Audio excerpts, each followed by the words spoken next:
Hi children, good morning. Today we'll deal with the topic rules of double entry system. Under double entry system of accounting, each transaction has two aspects. One aspect is debit, that is receiving or income aspect. Another aspect is credit, that is giving or outgoing aspect. Debit and credit aspect of a transaction form the basis of double entry system. The rules of double entry system are formed on the basis of these two aspects in each of the business transaction. There are two approaches for deciding when to write on the debit side of the account and when to write on the credit side of the account. That is, which account is to be debited and which account is to be credited. And the rule on the basis of which such decision is taken is called rules of debit and credit. So for applying the rule, we have to classify the accounts. Yeah? Accounts are classified into two ways. Let's see that.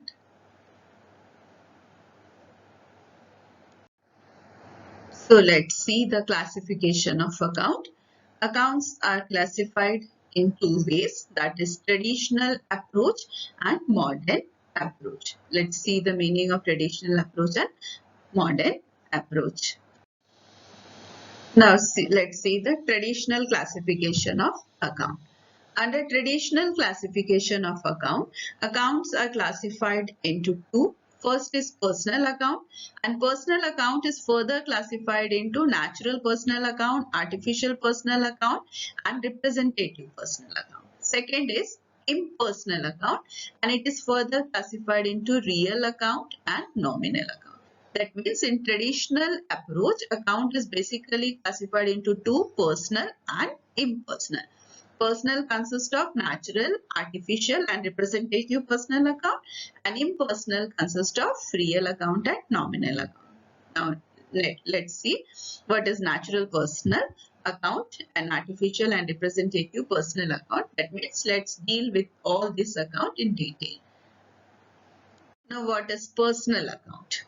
Personal account means account which relate to person, that is individuals, firms, companies, debtor, creditor, etc. Personal account. Example of personal account are the account of Ram, company, capital account, drawings account of the proprietor. This all comes under the personal account. That means account which is related in the name of certain person, that is called as personal. We will categorize that in the personal account.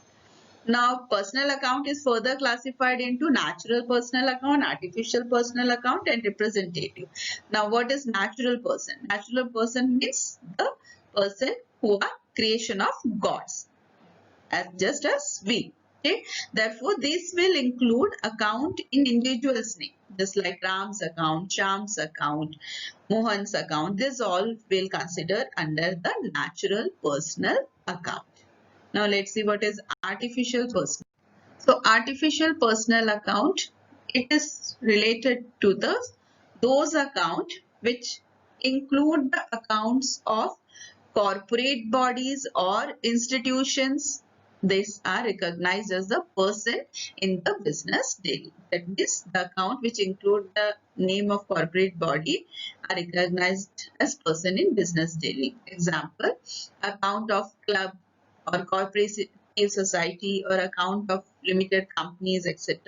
That all are artificial person. That means account of any business organization or any club or society or hospital, that all comes under the artificial personal account. These are considered as artificial person in business daily. Okay. Next is representative personal account. These are the accounts which represent a certain person or a group of person.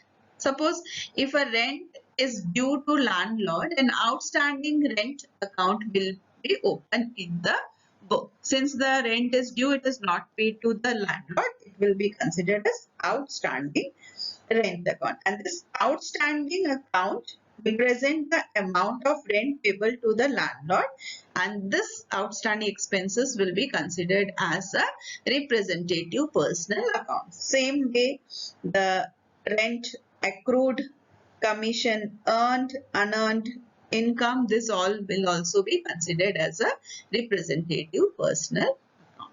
So let's summarize the personal account. Account which is related to certain person is known as personal account. Personal account are further classified into natural person, that means human beings account, that is Ram, Cham. This artificial person consists of the account of certain companies, corporate body, etc.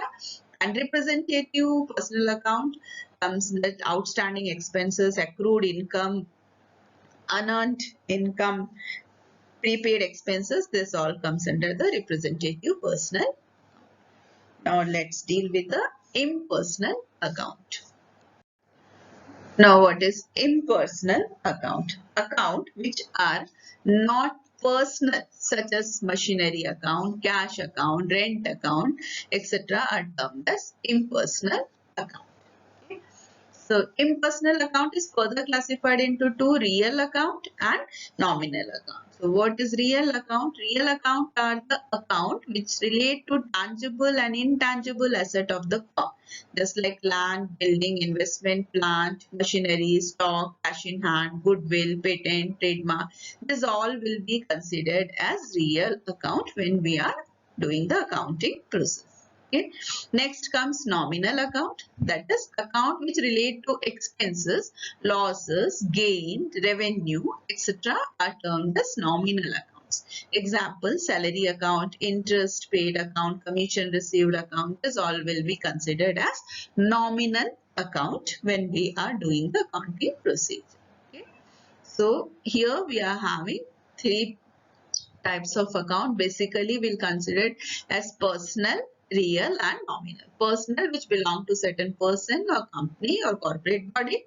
Real means all the assets will come under the real account. Nominal means expenses, losses, gain and income. This all will be coming under the nominal account. Okay. Now let's see the modern approach of classification of account. Now let's see what modern approach say. Modern approach classify the accounts into 5 categories. Okay. First is asset account. First comes the assets account. Next is liabilities account. Third is capital account. Fourth is revenue account. And fifth is expenses account. So accounts are classified into 5 categories: asset, liability, capital, revenue and expenses. Now let's see the rules of debit and credit in traditional approach and in modern approach. So let's see the rules of debit and credit in the traditional approach. In traditional approach, accounts are classified into 3, that is personal, real and nominal. Okay. So rule for personal account is debit the receiver, credit the giver. Okay. That means the person who is receiving will be debited and to whom we are giving will be credited. Next, real account. Debit what comes in, credit what goes out. That means if you are purchasing the asset is coming in, you will debit the asset, and cash will be going out, you will credit the cash. So real account rule is debit what comes in, credit what goes out. Next is nominal account. Nominal account rule is debit all expenses and losses, credit all income and gain. These are also termed as the golden rules of accounts. Okay. It is very necessary that you must be thorough with this particular rules, and then only you will be able to prepare your accounts correctly. Okay. So just let's revise it. Personal account, debit the receiver, credit the giver. Real account, debit what comes in, credit what goes out. Nominal account, debit all expenses and losses, credit all income and gain. Now let's see the modern rules. Now rules for debit and credit under the modern approach. Modern approach, as accounts are classified into 5, that is asset, liability, capital, revenue, expenses. Here we will do the debit and credit on the basis of increase and decrease of asset, liability, capital, revenue and expenses. Now let's see. Asset always shows debit balance. Okay. So when asset will be increasing, it will be debited, and when the asset decreases, it will be credited. Same way liabilities shows credit balance. So if any account is showing credit balance and if it is increasing, we will credit it, and if it is decreasing, we will debit it. So what will be the rule here? Debit the decrease, credit the increase. Since liability is showing credit balance, if it is increasing, we will credit it. If it is decreasing, we will debit.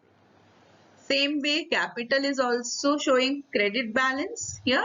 So if the capital is increasing, we will credit it. If the capital is decreasing, we will debit. Now revenue. Revenue we consider as a credit balance. Okay. So here credit the increase. Here if the revenue is increasing, we will credit it, and if the revenue is decreasing, we will debit it. Will show the opposite effect in the decrease here. Same way expenses shows debit balance. So if the expenses is increasing, we will debit it, and if the expenses is decreasing, we will credit. Okay, so first we have to identify whether it is showing the debit balance or credit balance, and if it is showing debit balance in increase, you will debit it, and if it is showing credit balance in increase, you will credit it, and in decrease you will show the opposite effect. Okay, so these are the rules of debit and credit under the modern. Okay, thank you.